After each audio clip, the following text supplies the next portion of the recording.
नमस्कार दोस्तों, मेरा नाम है गौरव श्रीवास्तव और आज मैं वीडियो बना रहा हूं एक ऐसे मुद्दे पे जो इस देश में अजीब सी चीज़ों को जनरेट कर गया। हम बात कर रहे हैं चीफ जस्टिस ऑफ इंडिया के बयान की। उन्होंने बेरोजगार युवाओं को कॉकरोच कहा है। सवाल कुछ और है, अगर आप एक संवैधानिक पद पे बैठे हैं और आप अगर ऐसी बातें कर रहे हैं तो वो बेरोजगार युवाओं को आत्मसम्मान को तोड़ने का भी कोशिश कर रहे हैं आप। एक तो वैसे भी उन्हें समाज में कोई प्रतिष्ठित निगाह से देख नहीं रहा, ऊपर से ये कहना कि जो बेरोजगार युवा हैं वो कॉकरोच है, ये थोड़ा सा प्रॉब्लमेटिक तो है। मैं सीजीआई साहब से केवल इतना ही क्वेश्चन करना चाहता हूं कि अगर मान लीजिए वो कॉकरोच हैं तो उसको कॉकरोच बनाया किसने? मैं अगर यूपी गवर्नमेंट की बात करूं तो यूपी गवर्नमेंट में 2018 में टीचर भर्ती आई थी, उसके बाद आज ये 2026 चल रहा है, अभी तक कुछ नहीं आई। तो जो युवा बेरोजगार हुए वो आपकी निगाह में कॉकरोच ही है। ये वही युवा हैं जो कोविड के समय में हॉस्पिटल्स में बिना किसी पैसे के दौड़ के सिलेंडर पहुंचाए थे,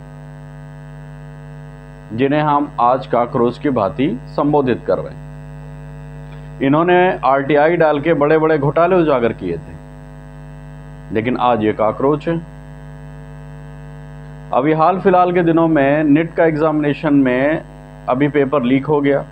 पेपर लीक होने से कुछ खास फर्क नहीं पड़ा, वो एक दिन की घटना थी। लेकिन अगर ध्यान से देखें तो एक बच्चा पिछले 1 सालों से तैयारी कर रहा था इस एग्जाम की। उस एग्जाम का पेपर अगर लीक हुआ है तो उसकी जिम्मेदारी किसकी है? उस बच्चे की। अगर उसकी जिम्मेदारी उस संस्था की है जिसने पेपर लीक किया है, उस गवर्नमेंट की है जो पेपर करा रही है, तो कितने लोगों ने इस्तीफा दिया है? मैं इस गवर्नमेंट की बात नहीं कर रहा हूं, इससे पहले जितने भी पेपर लीक हुए हैं किस गवर्नमेंट ने इस्तीफा दिया? तो वो बच्चे आगे चल के कॉकरोच ही बनेंगे।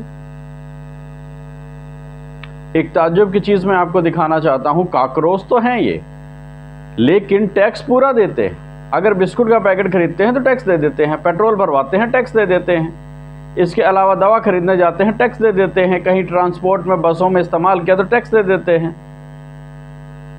मतलब ये कॉकरोच तो हैं लेकिन टैक्स पूरा लेंगे। तो अगर ये कॉकरोच हैं तो इनको कॉकरोच बनाने वाले लोग को, उनको आप क्या कहेंगे? चलिए आपके सेकंड स्टेटमेंट पे आ जाते हैं। कुछ समय के बाद आपने ये स्टेटमेंट दिया कि नहीं हम बेरोजगार युवाओं को नहीं कहते, फर्जी डिग्री धारक युवाओं को कह रहे थे। चलिए आपने कैसे तय किया कि कौन युवा जो है वो फर्जी डिग्री धारक है? यहां पे 1000 मिनिस्टर आपको ऐसे मिलेंगे जिनकी डिग्रियां फर्जी हैं। आपने तो किसी के लिए कोई सम्मान जारी नहीं किया। आपने किसी रसूखदार, किसी पद पे पहुंचने वाले व्यक्ति के लिए आपने कभी कोई गलत टिप्पणी नहीं की। ये टिप्पणी इसलिए हुई है क्या? क्योंकि ये युवा वर्ग जो है वो कमजोर है।